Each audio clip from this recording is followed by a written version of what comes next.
estou julgando procedente condenar Jair Messias Bolsonaro pela prática desses crimes, liderar organização criminosa. Esta é a acusação feita, este diferencial de ser o líder da organização. Tentativa de abolição violenta do Estado Democrático de Direito, tentativa de golpe de Estado e dano. É o voto, senhor presidente. Com o voto da ministra Carmen Lúcia, o ex-presidente Jair Messias Bolsonaro acaba de ser condenado por liderar uma organização criminosa que atentou contra o Estado Democrático de Direito e tentou dar um golpe de Estado no Brasil. Esse processo todo, que tem mais de 2 anos entre a investigação, o indiciamento e agora a condenação, marca uma virada histórica no país, porque essa é a primeira vez que o Brasil condena quem tenta dar um golpe de Estado.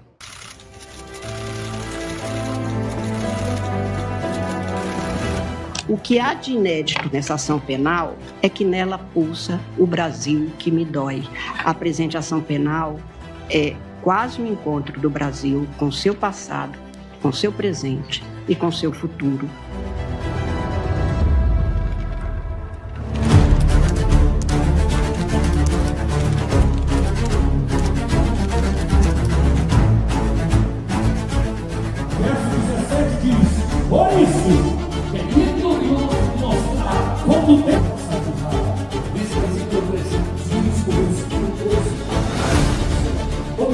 Por muitos e muitos anos a gente viu o Bolsonaro ensaiar esse discurso, muito antes dele ser presidente, no período em que ele estava na Câmara dos Deputados. O que ele fez na vida e na carreira política dele foi atentar contra a democracia brasileira. Contra o comunismo, pela nossa liberdade, contra o Fórum de São Paulo, pela memória do coronel Carlos Alberto Brilhante Ustra, pelo Exército de Caxias, pelas nossas Forças Armadas, por um Brasil acima de tudo e por Deus acima de todos, o meu voto é sim! Então ele sempre usou a tribuna da Câmara dos Deputados para dizer que ia matar pessoas, fuzilar o Fernando Henrique. Desculpa, né? Através do voto você não vai mudar nada nesse país. Tá? Nada, absolutamente nada. Você só vai mudar, infelizmente, quando um dia nós partimos para uma guerra civil aqui dentro. E fazendo um trabalho que o regime militar não fez, matando uns 30 mil. Começando com o FHC, não deixar pra fora não. Ele não foi parado antes. Esse foi também um erro, acho que desse processo como um todo. Só agora a gente vai conseguir, como democracia, fazer valer a ideia de que não pode existir impunidade também para o discurso violento de ataque à democracia. Vamos fuzilar a petralhada aqui do Acre! Eles queriam que um governo que somasse uma concepção de meio ambiente do Ricardo Salles. Que só fala de Covid, e ir passando a boiada, e mudando todo o regramento de Ministério da Agricultura, de Ministério do Meio Ambiente, de Ministério disso, de Ministério daquilo. Uma concepção econômica do Paulo Guedes. Todo mundo indo para Disneyland, empregado doméstico para Disneyland, uma festa danada. Mas peraí. O governo Bolsonaro colocou um especulador cujo ciclo de amizades é todo formado por donos de bancos e especuladores no Ministério da Economia. A marca mais forte e destruidora do governo Bolsonaro é a pauta econômica que existe por trás de tudo isso. O Banco do Brasil é um caso pronto de privatização. É um caso pronto e a gente não está dando esse passo.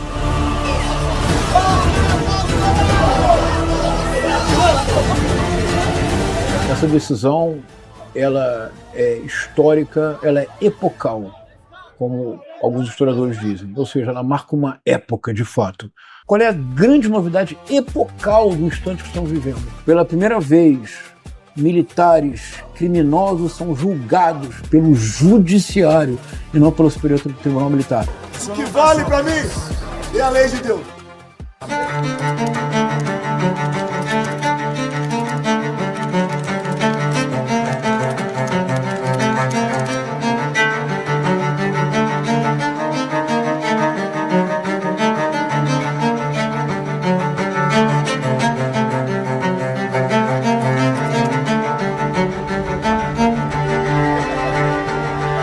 É um absurdo pessoas dizerem que não houve violência, não houve agressão, consequentemente não houve materialidade. Então eu peço, por favor, para que se coloque o vídeo de comprovação da materialidade dos delitos.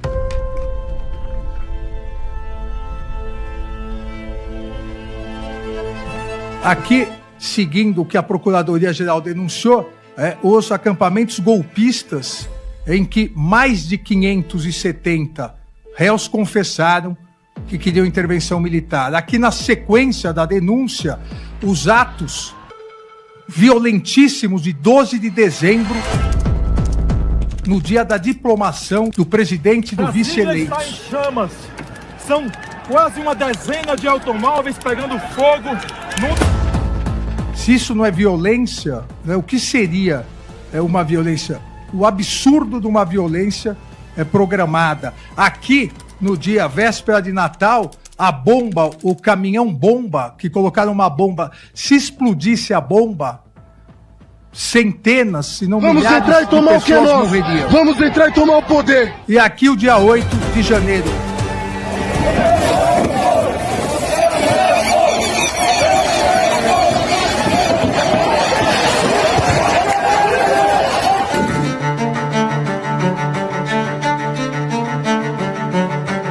Ninguém estava passeando. Havia uma barreira policial e todos invadiram, agredindo os policiais que jogavam, vejam, jogavam gás de pimenta. As pessoas invadindo.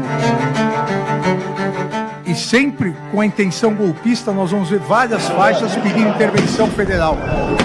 Uma verdadeira guerra campal. Bombas, helicóptero, jogando bombas de efeito moral. O policial agredido, tirado do seu cavalo e agredido covardemente.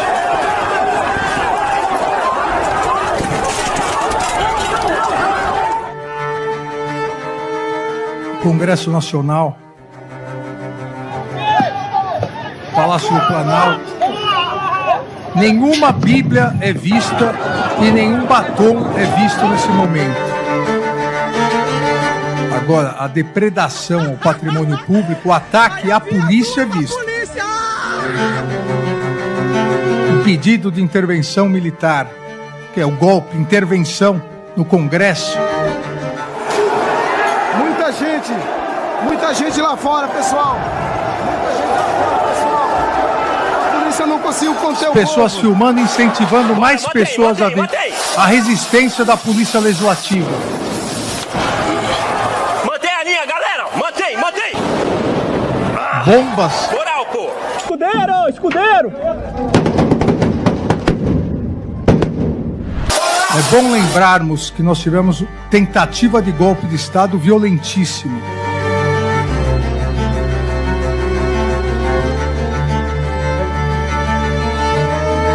Fogo, destruição ao patrimônio público.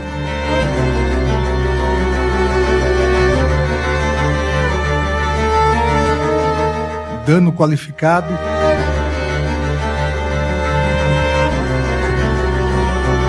E agora o Supremo Tribunal Federal.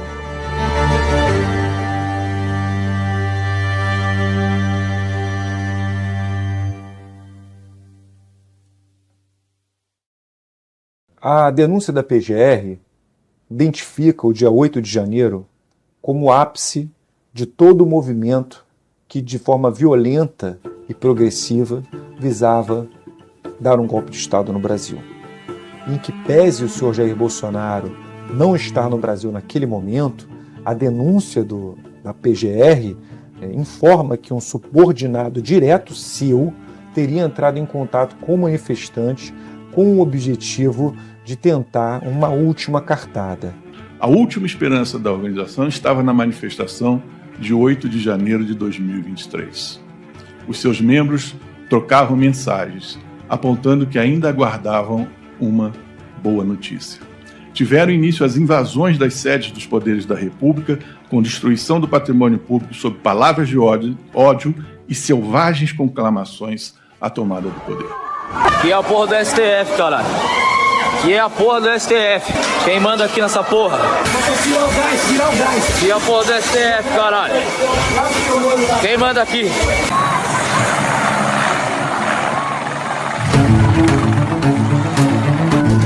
A responsabilidade pelos atos lesivos à ordem democrática recai sobre organização criminosa liderada por Jair Messias Bolsonaro, baseada em projeto autoritário de poder, enraizada na própria estrutura do Estado e com forte influência de setores militares. A organização se desenvolveu em ordem hierárquica e com divisão das tarefas preponderantes entre seus integrantes. Jair Messias Bolsonaro continua o Procurador-Geral da República, junto com Alexandre Rodrigues Ramagem, Almir Garnier Santos, Anderson Gustavo Torres, Augusto Heleno Ribeiro Pereira, Paulo Sérgio Nogueira de Oliveira e Walter Souza Braga Neto, integrantes do alto escalão do governo federal e das Forças Armadas, formaram um núcleo crucial da organização criminosa. Deles partiram as principais decisões e ações de impacto social que serão narradas nessa denúncia. Mauro César Barbosa Cid, embora com menor autonomia decisória, também fazia parte desse núcleo, atuando como porta-voz de Jair Messias Bolsonaro e transmitindo orientações aos demais membros do grupo. Toda essa construção que começa com a fabricação de um discurso sobre as urnas e termina com 8 de janeiro, foi uma opção da Procuradoria-Geral da República para tratar o movimento voltado ao golpe de Estado no Brasil. O miolo dessa imputação, que é a construção de um planejamento, a execução desse planejamento, a arregimentação de setores especiais do Exército Brasileiro para matar autoridades, tudo isso já é, no meu modo de ver, suficiente para demonstrar que essas pessoas se uniram com o objetivo de dar um golpe de Estado.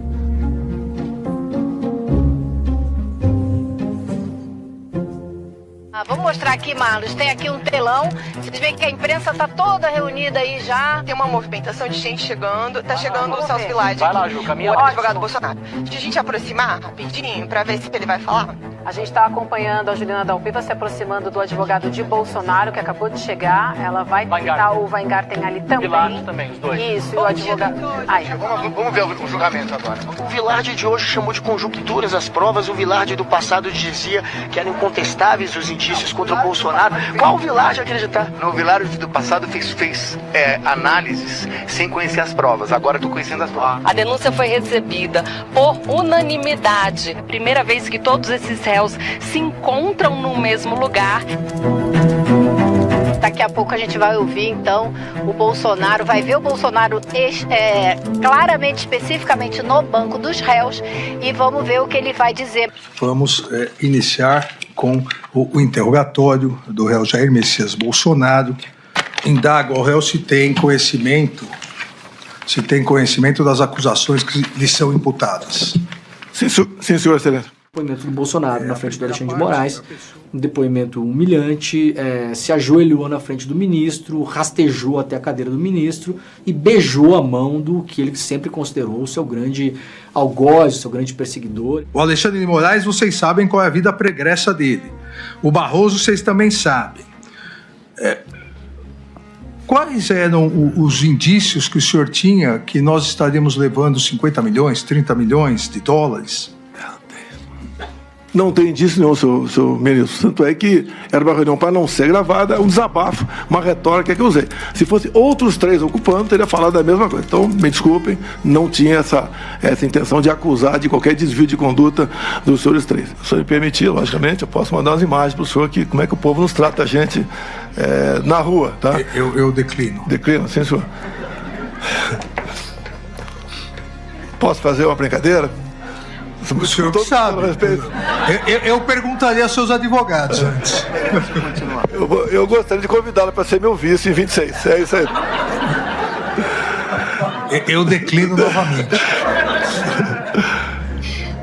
Bolsonaro se humilhou publicamente, se humilhou na frente das câmeras, se humilhou diante de todo o Brasil, se humilhou diante da sua militância, chamou os militantes que eles insuflaram para cometer 8 de janeiro de idiotas. Tem sempre os malucos ali que ficam com aquela ideia, né, AI-5, intervenção militar, que as Forças Armadas, os chefes militares jamais iam embarcar nessa, porque o pessoal estava pedindo ali, até porque não cabia isso aí. E aí, nisso, tenta fazer algum tipo de costura política, e eu tenho certeza que esse depoimento dele foi parte dessa costura e foi um entendimento dele ali de que o destino dele estava selado se ele continuasse a fazer o papel de grande super-herói lutando contra o vilão da ditadura do judiciário.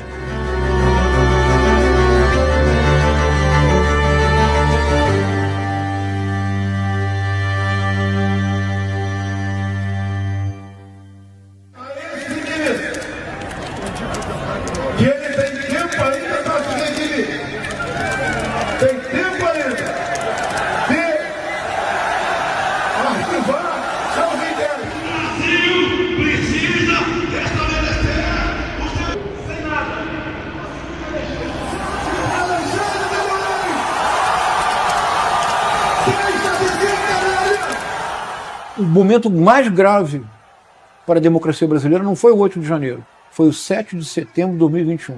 Qualquer decisão do senhor Alexandre de Moraes, esse presidente não mais cumprirá. Eles gritavam a todos os pulmões: eu autorizo. Ninguém entendia. Eu fui descobrir no WhatsApp, no Telegram bolsonarista.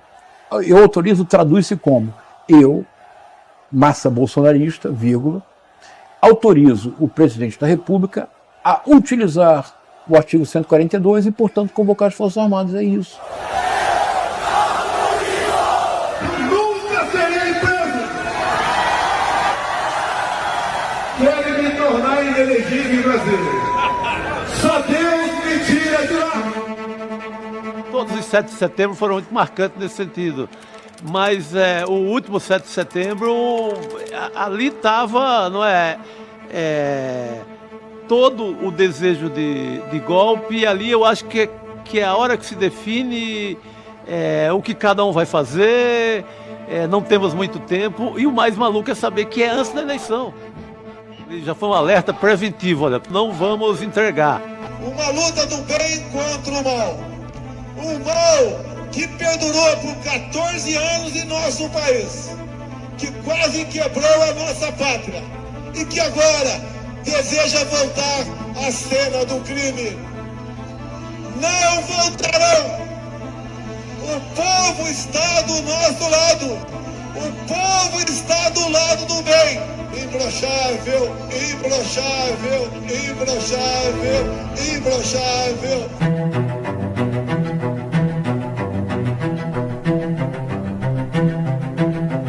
A extrema-direita no Brasil não triunfou porque o judiciário não permitiu.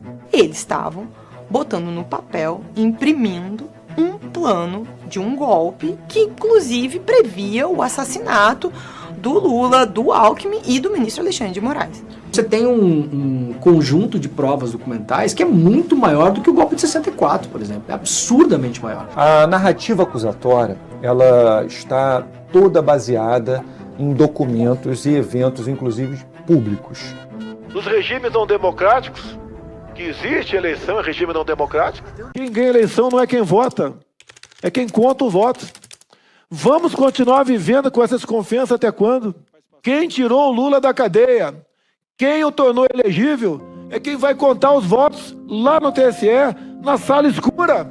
E devemos entubar e dizer que o ministro Barroso está certo. As urnas são invioláveis. Eles entenderam rapidamente que a desinformação sobre as urnas provocaria uma raiva genuína nas pessoas. Se as pessoas de fato comprassem que o sistema não funcionava, elas comprariam um salvador. O Bolsonaro queria se colocar nesse lugar. Aquela reunião com os embaixadores é mais um capítulo desse caminhar para o apocalipse, né? Aquilo é uma grande traição à pátria, à nação. Se reunir 50 embaixadores e atacar a justiça brasileira, atacar a justiça eleitoral. Os hackers ficaram por 8 meses dentro dos computadores do TSE, com códigos-fontes, com senhas e muito à vontade dentro do Tribunal Superior Eleitoral. Eles poderiam alterar nome de candidatos, tirar voto de um, transferir para outros.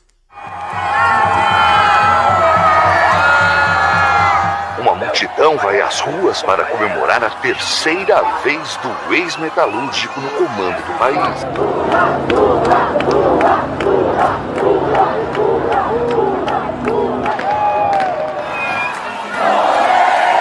Quando acaba a eleição, naquela noite ainda, eu falei com algumas pessoas ali do núcleo da campanha, e aí já ficou claro para mim, de alguma maneira, uma certa cisão entre duas visões. Os golpistas e os que queriam começar a organizar uma oposição que flertava com certo golpismo, porque ia continuar usando o discurso de roubo das urnas, mas não iria querer fazer nenhuma ação direta. É um momento de muito perigo, né, que o país passa e que a gente veio a saber depois com as quebras de sigilo o que estava acontecendo, mas que na hora a gente testemunha Brasília como se fosse apenas uma normalidade. Entre fim de novembro de 22 e dezembro de 22, foram as vezes em que eu ouvi as pessoas me contarem que na casa do Braga Neto estavam ocorrendo reuniões com generais, militares, para discutir um golpe. Eu ouvi isso de fonte muito segura já ali, em dezembro de 22. Nesse momento que estavam indo lá os chefes das forças, Marinha, Exército, Aeronáutica, era o momento mais perigoso. Era um momento em que o desejo do Bolsonaro de não entregar o poder de jeito nenhum esteve mais perto de ser realizado. O presidente está bem, está recebendo gente, não tem problema nenhum. Vocês não percam a fé. Não, lá na frente, só o que eu posso falar para vocês agora. Estamos na frente do militar no teto do general Richard. A gente está na chuva, está no sol. Eu sei, senhor. Vamos. Não só fica. Tem que dar um tempo, tá bom? Sobre a escolha do vice, né? Já tinha todo um caminho preparado para ser o Braga Neto, mas não se anunciava ainda. Em determinado momento, uma fonte me diz: vai ser o Braga Neto, ele não abre mão do nome do Braga Neto, e o motivo pelo qual ele não abre mão do Braga Neto é que ele diz que com o Braga Neto, como vice, ele teria as Forças Armadas na mão para o que fosse. E caso ele perdesse, ele também tinha isso. A gente tem aí 36 horas da eleição de Lula, muita coisa acontecendo. O ministro Alexandre de Moraes determinou, então, que as polícias militares podem desobstruir as rodovias. Acho que erram as pessoas que dizem que esse bloqueio nas estradas foi o Capitólio brasileiro. O Capitólio brasileiro, ele pode vir ainda e pode ser muito mais sério do que o Capitólio americano.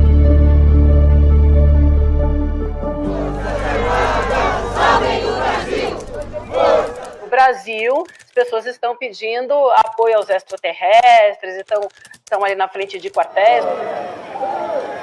Existem provas de que o secretário executivo da Secretaria-Geral da Presidência entrou em contato com líderes de manifestantes que estavam acampados no local, nos próprios quartéis próximos, né, ali no Distrito Federal, estimulando-os a tomar novas atitudes. À frente do QG, às vezes que eu fui ao QG e fui como cidadão, cada um de nós comentava contra aquilo, parecia que a gente era os radicais. Deixa os velhinhos com a Bíblia na mão, lá na frente dos quartéis, e ali estava gerando tudo o que havia de pior. Ali era a concentração.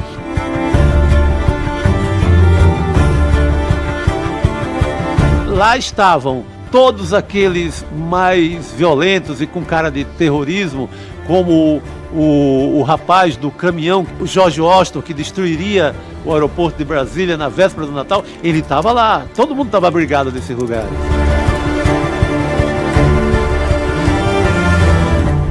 Mas só no Brasil isso pode acontecer. O homem que tentou o atentado se chama George Washington.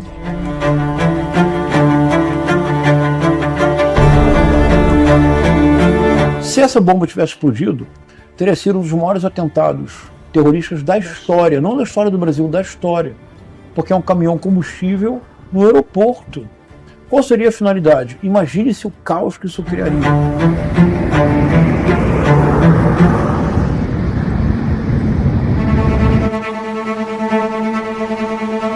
muitas pessoas também me diziam isso, que o Bolsonaro tinha medo de ser preso, tinha medo de ser preso, tinha medo de ser preso. Então, ele ia sair por medo de ser preso. O medo de ser preso, agora é um pouco mais claro para mim, não era só sobre as investigações que já existiam antes, dele, da família, mas também do que estava rolando ali nesse bastidor, que a gente não sabia em detalhes o tão grave que era. O Brasil não vai se acabar de abrir. Pode ter certeza disso. Hoje, temos uma massa de pessoas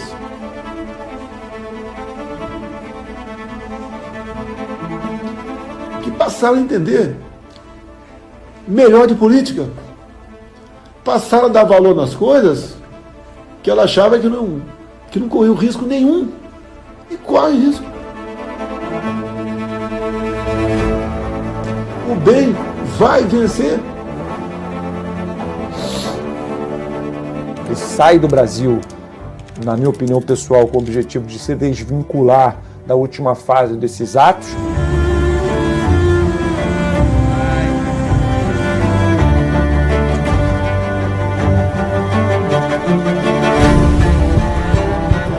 Aí veio o 8 de janeiro.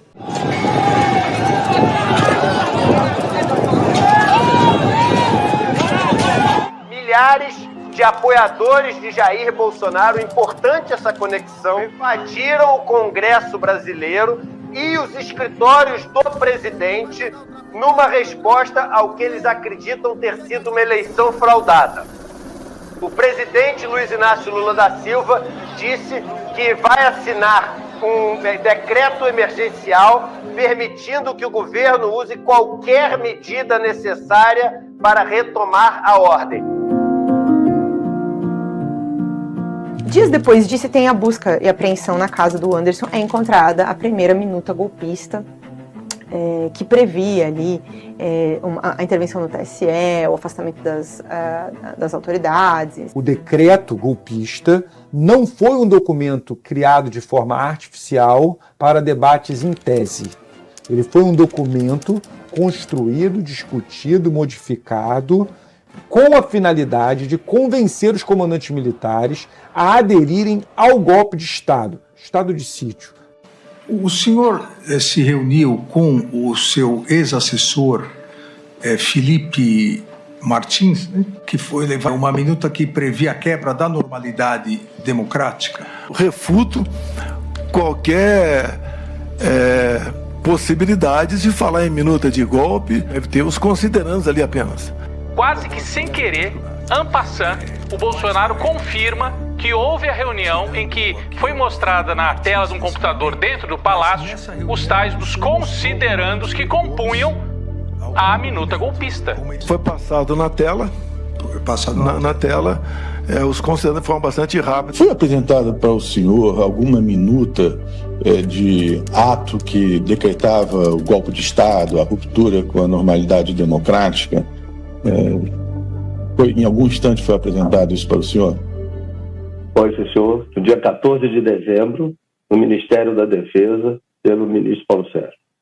Falei, esse documento prevê a não assunção no dia 1º de janeiro do presidente eleito? E ele falou sim. E aí eu falei, não admito sequer receber este documento, não ficarei aqui. Levantei, saí da sala e fui embora.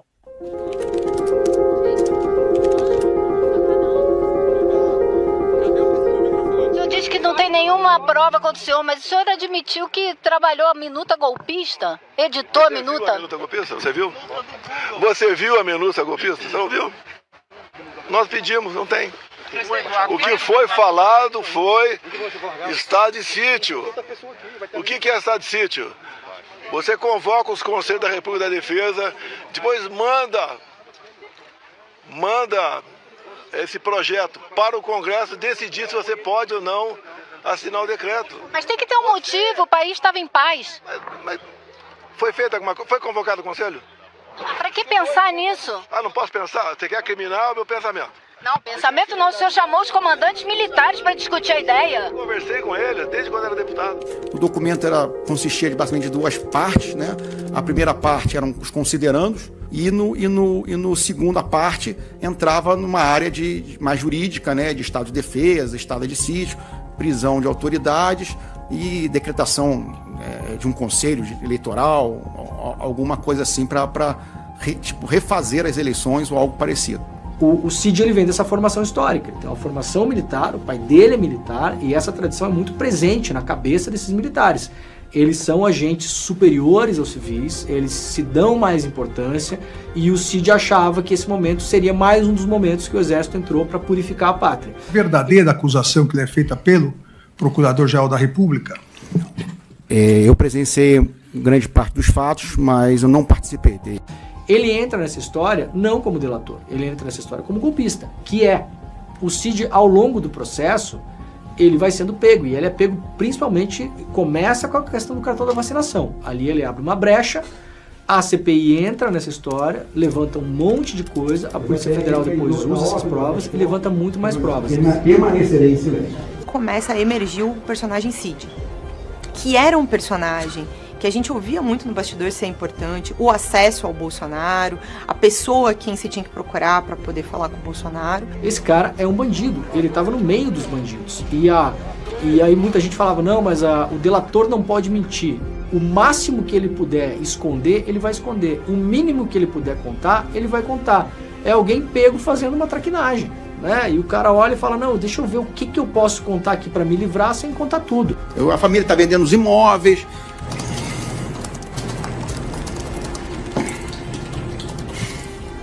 Eu não tenho minha carreira mais, coisas que são pesadas pra gente. E como eu não tenho nem pra onde sair, eu não posso sair, a imprensa tá atrás, As provas que a PGR apresenta de responsabilização das pessoas que foram denunciadas não estão fundadas exclusivamente na delação do Mauro Cid, que parece vir a corroborar outras provas que já foram levantadas. O general Freire Gomes está depondo, vai continuar a depor e tem sido um depoimento difícil. Ele está entregando a conta-gotas e com muita contrariedade. Foi preciso, inclusive, do ministro Alexandre de Moraes, em um determinado momento, lembrá-lo de que, se ele fala uma coisa aqui, diferente do que ele disse à polícia, em algum dos dois lugares ele estará mentindo. Não, eu vou aqui dar uma chance à testemunha de falar a verdade. Se mentiu na polícia, tem que dizer que mentiu na polícia.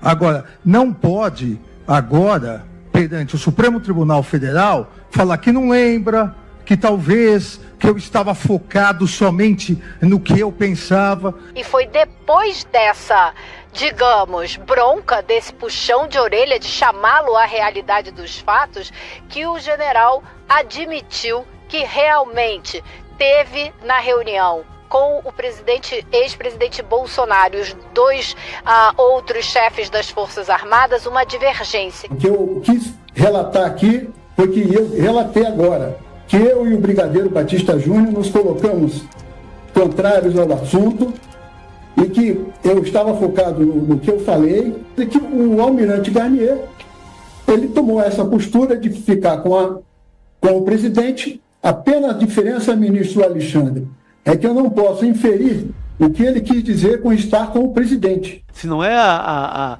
quebra de sigilo, se não é todo o trabalho da Procuradoria, o trabalho da Polícia Federal, do Alexandre de Moraes, a gente não saberia disso nunca. Se retirar da cena do crime. Os advogados preocupados, meu cliente não estava na cena do crime, meu cliente não tomou esse cafezinho nessa hora, meu cliente não chegou, quando o meu cliente chegou a minuta já tinha sido apresentada, ele não viu a minuta, ele viu só de lado, então, mas não há sequer um esforço grande de dizer que não houve tentativa de golpe, ninguém vai por aí. A tradição das forças armadas no Brasil é lançar mão do terrorismo como ação política.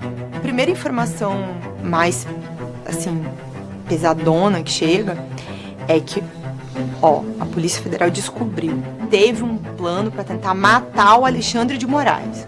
E aí eu me lembro que chegou, e a fonte muito precisa, tinha monitoramento de horário, de placa, de tudo, tá? Existia, tem documento para provar isso. E aí eu banquei. A operação hoje é sobre esse grupo de militares que chama, conhecido entre os militares como Kids Pretos. Eles fizeram um plano que agora a gente sabe que é punhal verde e amarelo, para ser executado no dia 15 de dezembro de 2022 e que previa a execução, o assassinato do presidente Lula, do vice-presidente Geraldo Alckmin e do ministro Alexandre de Moraes. Então o tempo todo se arvorando aí que tem um plano aí de punhal verde e amarelo. Mas pelo que eu vi lá é um plano infantil, pô. Sequestrar e envenenar? Tem policial vivendo a gente aqui. Vou sequestrar alguém e envenenar. Aqui tá um copinho de chumbinho aqui. Tem sacanagem, pô. O plano Punhal Verde e Amarelo foi impresso no Palácio do Planalto, está demonstrado por mensagens envolvendo o senhor Mário Fernandes, que era secretário executivo da Secretaria-Geral da Presidência, portanto uma pessoa próxima ao senhor Jair Bolsonaro, que ele teria levado esse plano ao Palácio do Alvorada. Um assunto importante, o depoimento do general Mário Fernandes, número 2 da Secretaria-Geral da Presidência no governo Bolsonaro. Ele admitiu que ele era o autor do plano Punhal Verde e Amarelo. Ele começou o depoimento dele, em 11 minutos de depoimento, ele já admitiu que era o autor do plano Punhal Verde e Amarelo. Em relação a um arquivo que conteria o texto de um planejamento Punhal Verde e Amarelo, o senhor confirma a autoria desse arquivo também? Confirmo, Excelência. Na verdade, esse arquivo digital, e o senhor me permite, Vossa Excelência citou bem, é um arquivo digital que nada mais retrata do que um pensamento meu que foi digitalizado. Segundo o cônsul, o senhor teria impresso esse arquivo no Palácio do Planalto no dia 9 de novembro. E 40 minutos depois, o senhor dá entrada no Palácio da Alvorada. O senhor levou esse arquivo para apresentar para alguém? Impossível. Eu imprimi para ler em papel. Cid fala sobre ter recebido uma caixa de vinho com uma quantidade de dinheiro que ele não sabe precisar do Braga Neto para financiar o plano golpista. Em depoimento ao ministro Alexandre de Moraes, o tenente-coronel Mauro Cid afirmou que presenciou quando o general Braga Neto entregou dinheiro vivo para financiar o plano golpista, o Punhal Verde e Amarelo. O dinheiro teria sido entregue numa embalagem para guardar vinho. Existem mensagens entre um dos tenentes-coronéis e o Cid que mencionam a necessidade de cerca de R$100 mil para executar o plano. O general Braga Neto trouxe uma quantia em dinheiro, que eu também não sei precisar quanto foi, mas com certeza não foi os 100 mil, porque até pelo volume não era tanto, né? Devia ser uma sacola. Tava acho uma caixa de vinho, assim, um botelhazinho assim. O Cid veio atrás, perguntou, general, o PL pode conseguir algum recurso que nós estamos precisando? Na minha cabeça tem alguma coisa a ver com campanha. Eu viro para ele, como está nos autos, falo assim, procura o Azevedo, procura o tesoureiro, que era o Azevedo. A gente viu alguns personagens que apareceram como financiadores, foram poucos, a imensa maioria deles o pessoal do agro, né? Gente com muita grana que financiou principalmente as pessoas que foram pro 8 de janeiro.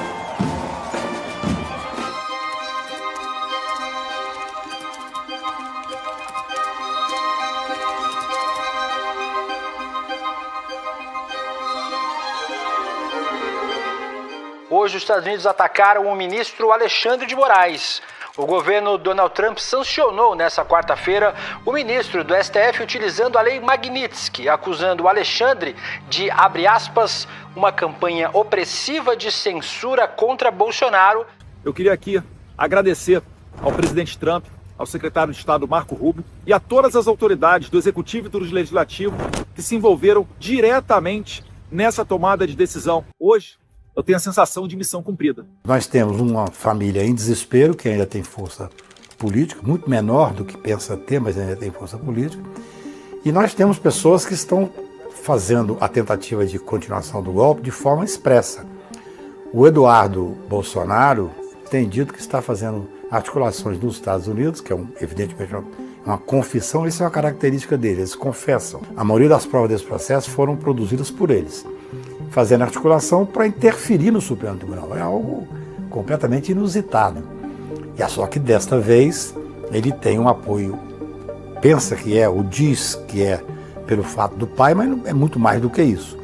Mas eu acho que existe sim uma tentativa em permanente golpe. Até agora, absolutamente ninguém conseguiu ganhar as disputas das quais o Trump abraçou e trouxe para a mesa dele, como essa do Brasil. Realmente eu também não acho que o Brasil vai ganhar. O Eduardo é muito mais radical no sentido de se aliar com extremas direitas fora, né, em vários países. O Eduardo Bolsonaro, ele está absolutamente dentro da trama. Quando me exilei aqui nos Estados Unidos, eu deixei bem clara a minha intenção de sancionar o Alexandre de Moraes. Gravações que vieram à tona agora deixam muito clara a coordenação que existia entre Jair Bolsonaro, o filho dele Eduardo e Silas Malafaia para interferir, tentar atrapalhar o processo do julgamento da tentativa de golpe de Estado que acontece aqui no Supremo Tribunal Federal. O Silas Malafaia estava irritadíssimo com Eduardo Bolsonaro, porque está achando que o Eduardo Bolsonaro não estava usando a tática correta nos Estados Unidos. Eles estão desesperados, brigando. Então o Eduardo xinga o pai, o Malafaia xinga o Eduardo e o Jair fica bravo com os dois. A carta do Trump é para você. Toda arrombada que o Trump deu no mundo é sobre economia. Você, com o Brasil, é sobre você, cara. A faca e o queijo está na tua mão, ô cacete. E nós não podemos perder isso, pô. E vem teu filho babaca falar merda, dando discurso nacionalista, que eu sei que você não é a favor disso. Dê-lhe um esporro, cara. Mandei um áudio pra ele de arrombar. Eu acho que ele sabe que será processado e será preso, porque o Trump não vai durar a vida inteira. Por que, no meu ponto de vista, não decretaram a prisão dele? Porque decretaram a prisão do Alan dos Santos tem 3 anos e os Estados Unidos não fez a extradição, não concedeu a extradição, embora o governo brasileiro tenha se empenhado. Então, se não fizeram com o Alan dos Santos, embora o argumento fosse outro, lá era liberdade de expressão, aqui é um crime óbvio de atentado violento contra a ordem constitucional.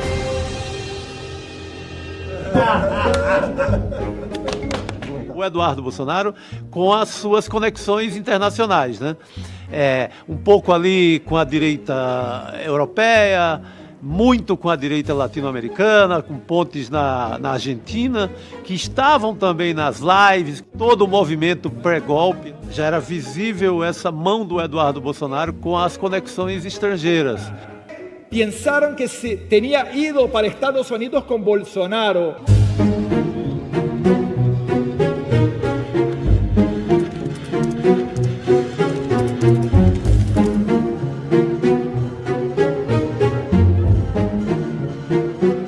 A família tem uma distribuição de papéis, mas também tem uma guerra intensa.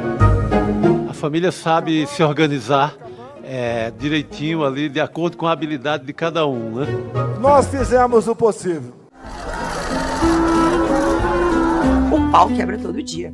Eles são muito desunidos. Eles, às vezes, sobra até publicamente, né? Aqui e ali sobra um tweet, uma coisa. Aí o Carlos que some com as senhas das redes do Bolsonaro. Não é uma organização muito dada em família. Eles cumprem ali uns papéis e vivem disputando espaço e poder. Quem decidiu a eleição foi esse cara aqui. O Carlos, como o próprio Bolsonaro disse tantas vezes, era a pessoa que era responsável pelas redes, né? A vitória do Bolsonaro, várias vezes o Bolsonaro disse isso, que a vitória dele foi por causa das redes, foi por causa do Carlos. Um telefone numa prancha de surf, esse foi meu marqueteiro. É o gabinete do ódio que ele tá falando quando ele fala isso. O Carlos montou meu gabinete do ódio. E meu gabinete do ódio me deu a vitória.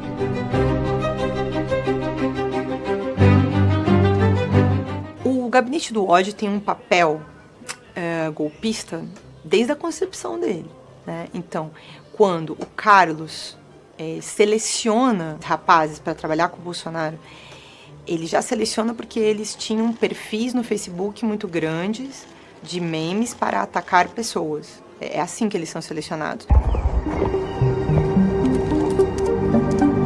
Senhor Carlos, o senhor tem algo para falar em relação à operação? Carlos é o personagem mais soturno dessa história, né? É o cara que fica lá um pouco nas sombras, tinha criado aquela espécie de gabinete do ódio. Tem uma ligação muito grande com toda aquela turma que estava criando notícias falsas e espalhando notícias falsas.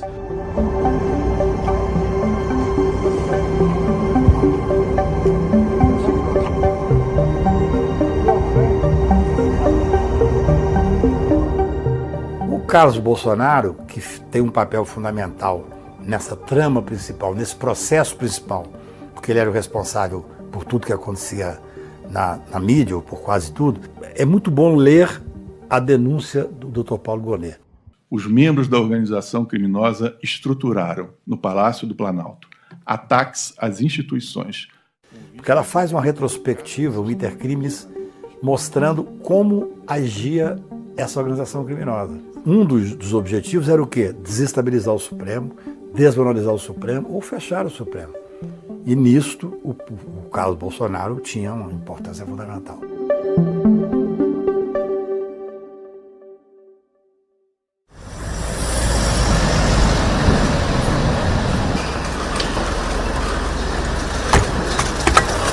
Parou.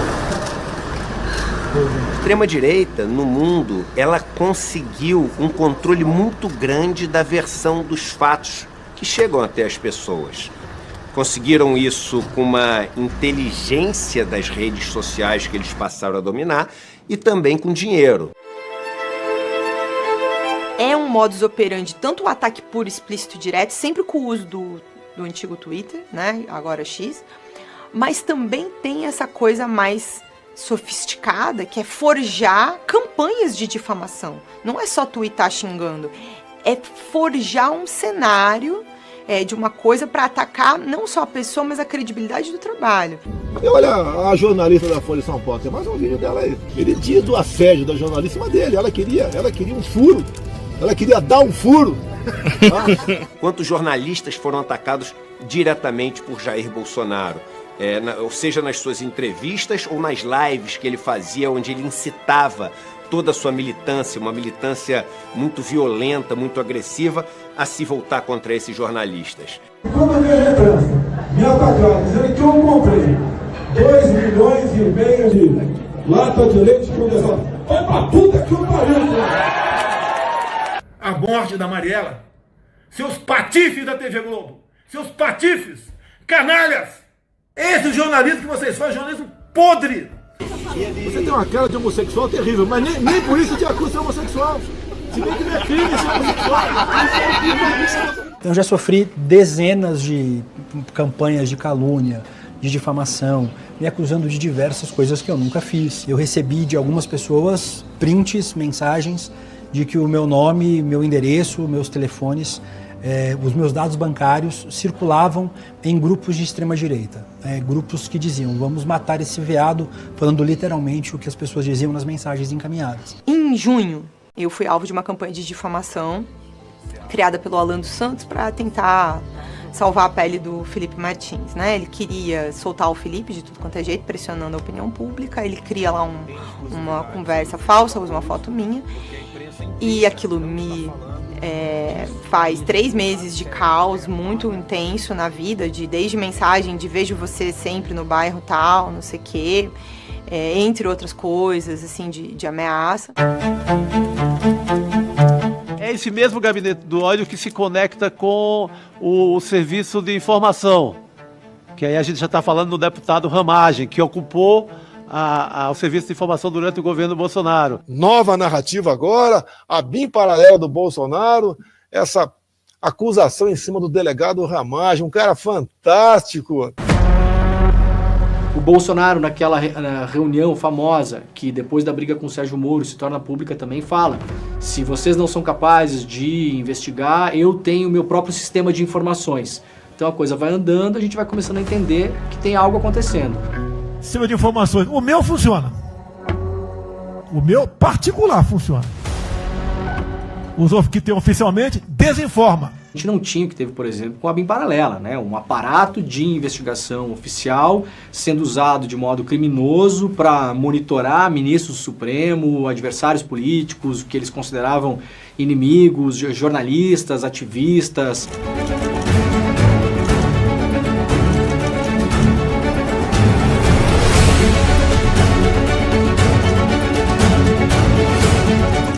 relatório da Polícia Federal, que foi tornado público há pouco tempo atrás, onde em mais de 1000 páginas, o único veículo de mídia que aparece como sendo monitorado, como sendo alvo de todo um esquema para criar uma fake news que pudesse assassinar a reputação, é o ICL Notícias. Eles tentam criar uma história falsa para ligar o ICL à lavagem de dinheiro. Então o ICL também foi envolvido nessa investigação ilegal, criminosa, bandida que aconteceu dentro da BIM.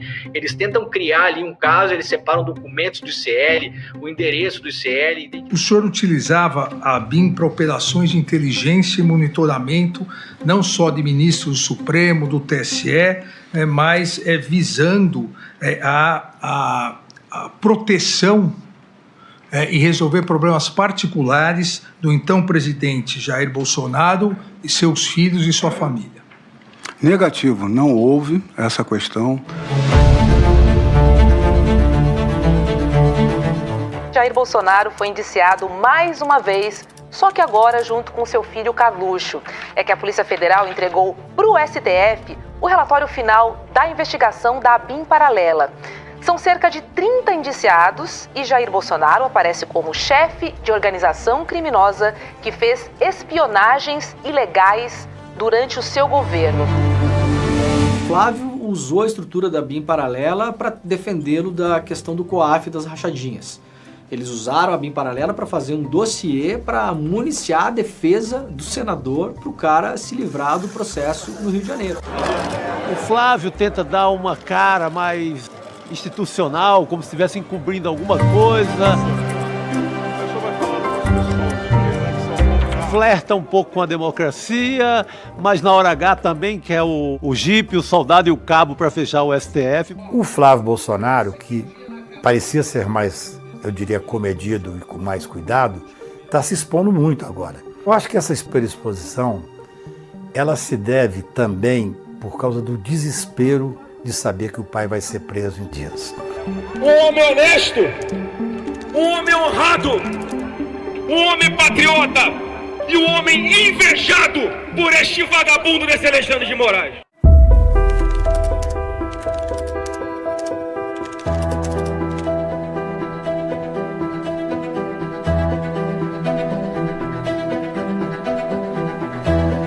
De setembro de 2025, pode anotar, esse dia já entrou para a história. Daqui a pouquinho aqui no STF começa o julgamento de um ex-presidente que tentou dar um golpe de Estado e mais do que isso, pela primeira vez na história a gente vai botar aqui no Brasil, no banco dos réus, 5 militares que na nossa história tantas vezes tentaram e conseguiram solapar nossa democracia. São 3 generais, um almirante, um tenente-coronel e 2 civis. E entre esses 5 militares, 4 são de alta patente, da cúpula. É por isso que a gente pode dizer, sem medo de exagerar, que hoje começa aqui o julgamento mais importante do século no Brasil.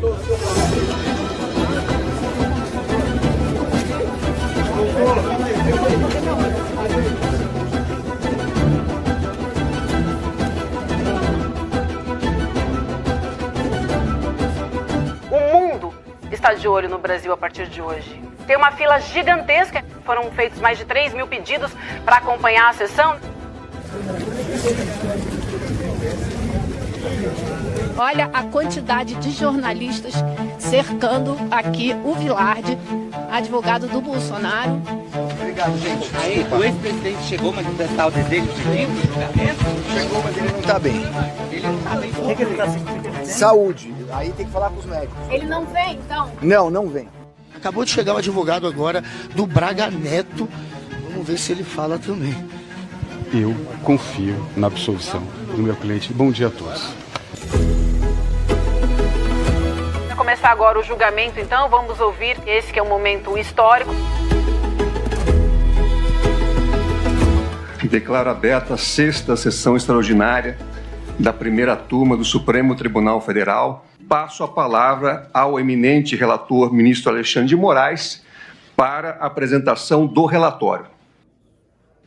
Antes de iniciar, propriamente o relatório, eu acho importante esclarecer. Nós chegamos hoje, o Brasil chega hoje, em 2025, 40 anos da redemocratização, com uma democracia forte, as instituições independentes. O ministro Alexandre de Moraes disse com todas as letras: soberania não pode, não deve e jamais será negociada. É uma resposta direta a toda essa pressão, essa guerra que o governo dos Estados Unidos está fazendo contra o Brasil, a pedido, mas não só, do filho do Bolsonaro, o Eduardo Bolsonaro, que está lá brigando para prejudicar o país. Coragem institucional e defesa da soberania nacional fazem parte do universo republicano dos membros dessa Suprema Corte, que não aceitará coações ou obstruções no exercício de sua missão constitucional. Encontrados, obtidos pela autoridade policial. Nenhum dos réus, através de suas defesas, negou os fatos apresentados até agora nesse processo. Eu acho que isso é muito relevante. Eles tentam retirar seus clientes da cena do crime, mas não negam a existência do próprio crime. Garnier, ele evidentemente não fez nada disso. Preciso dizer com todas as letras, Walter Souza Braga Neto é inocente. O presidente, ele não atentou contra o Estado Democrático de Direito. Não se pode punir um ato preparatório. Vossa Senhoria, eu copiei aqui 5 vezes, diz que o réu, neste caso, o cliente de Vossa Senhoria, aspas, estava atuando para demover o presidente da República. Demover de quê? Porque até agora todo mundo diz que ninguém pensou nada. Claro, claramente, Vossa Excelência. Demover de adotar qualquer medida de exceção. Muito obrigado. Atuou ativamente. E é a prova dos autos. Obrigado. Muito obrigado.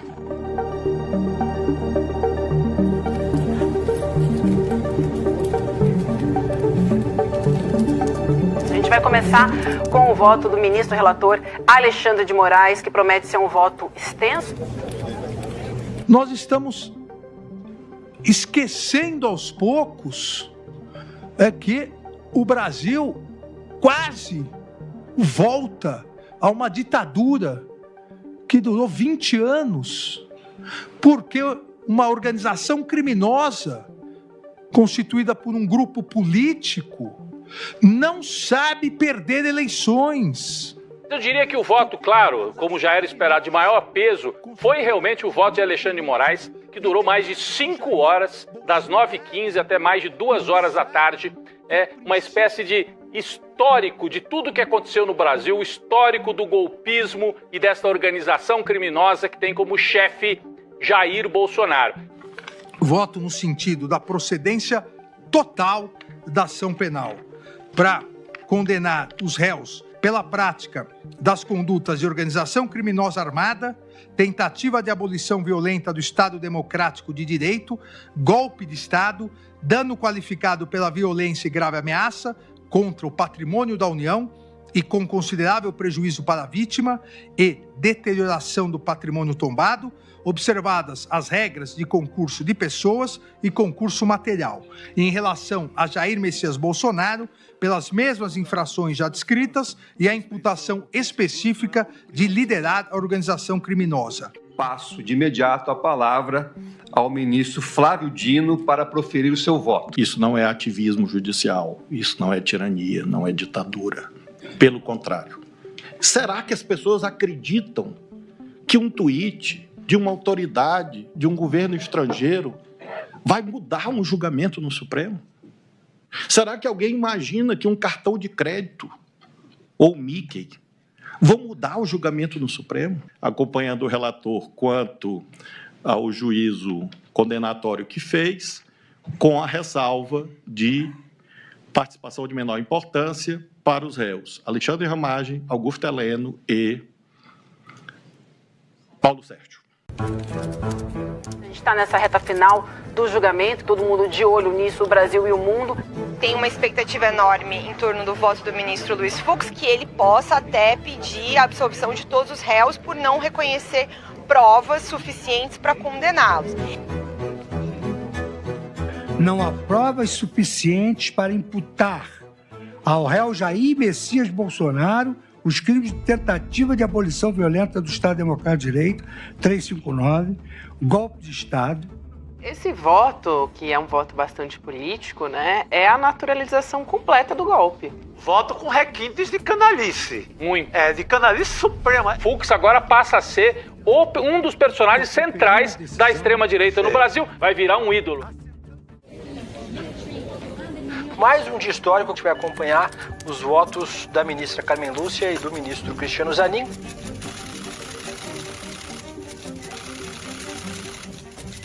Hoje é um dia de defesa da democracia e cabe aí a uma mulher, a ministra Carmen Lúcia, dar o voto dela nesse julgamento que vai ficar marcado para o Brasil. Eu tenho por comprovado pela Procuradoria-Geral da República que Jair Messias Bolsonaro praticou os crimes que são imputados a ele na condição de líder da organização criminosa. Sim, a turma do Supremo Tribunal Federal formou maioria para condenar o ex-presidente Jair Messias Bolsonaro por tentativa de golpe de Estado como chefe de organização criminosa, Gabi. A gente acabou de ver a história da democracia sendo escrita por uma mulher. A turma, por maioria, julgou procedente a ação penal 2668 com a condenação dos réus Alexandre Ramagem Rodrigues, Almir Garnier Santos, Anderson Gustavo Torres, Augusto Heleno Ribeiro Pereira, Jair Messias Bolsonaro, Mauro César Barbosa Cid, Paulo Sérgio Nogueira de Oliveira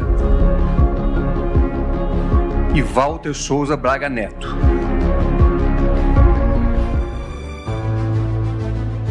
Dia histórico para o Brasil, para a nossa democracia, em nome dos mortos e desaparecidos da ditadura de 64, um pouco de justiça sendo feita nesse país, Rodrigo. Só queria acrescentar uma coisa. Foi importantíssimo essa nossa reconciliação com o passado e olhar para frente, para o futuro. Mas a gente tem uma conta humana para acertar com os 4 anos de governo Bolsonaro que ainda, espero eu, serão acertadas. Nós tivemos 700 mil mortes por causa da pandemia de Covid e o cálculo que se faz é de que pelo menos 400 mil pessoas, pais, mães, tios, filhos, primos, avós, morreram porque aquele governo decidiu que não ia cuidar da população, que ia negar vacina, que ia negar ciência, que ia dizer que o vírus não era de nada, era uma gripezinha, que não precisava tomar vacina, que a cloroquina resolvia.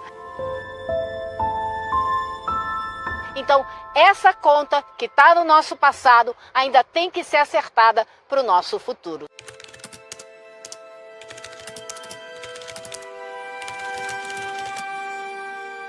É emocionante estar nesse momento, ser testemunha dessa história toda, saber que era possível levar Bolsonaro para a cadeia, mas fica aquela pedacinho de alerta para a gente manter que o fascismo está vivo e o bicho é um vermezinho de nada que fica forte depois, então atenção total sempre. A página não foi virada porque a extrema-direita no Brasil se sofisticou, aprendeu os erros que cometeu com Bolsonaro. É o avanço de um projeto de extrema-direita casado com um projeto neoliberal de destruição do Estado. E isso, para mim, é um projeto que está dado. O que está por trás do fenômeno da extrema-direita é uma crise do capitalismo. É uma insatisfação generalizada com a vida que as pessoas estão levando. Para muita gente no Brasil, para milhões de pessoas, o Bolsonaro é um veículo para um sonho. Ele é o caminho para um sonho da pessoa, né? Então não acho que ele vai subir como personagem político, ele não vai, a sua força não vai desaparecer.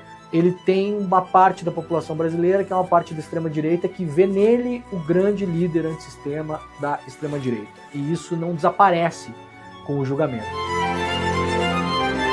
A extrema-direita flerta, defende o fascismo em grandes aspectos. O Bolsonaro representa esse grupo. Ele é o líder disso. É o tal sistema. O que é o sistema? É isso aí. O sistema é isso aí. O que é isso aí? É isso que eu estou vendo.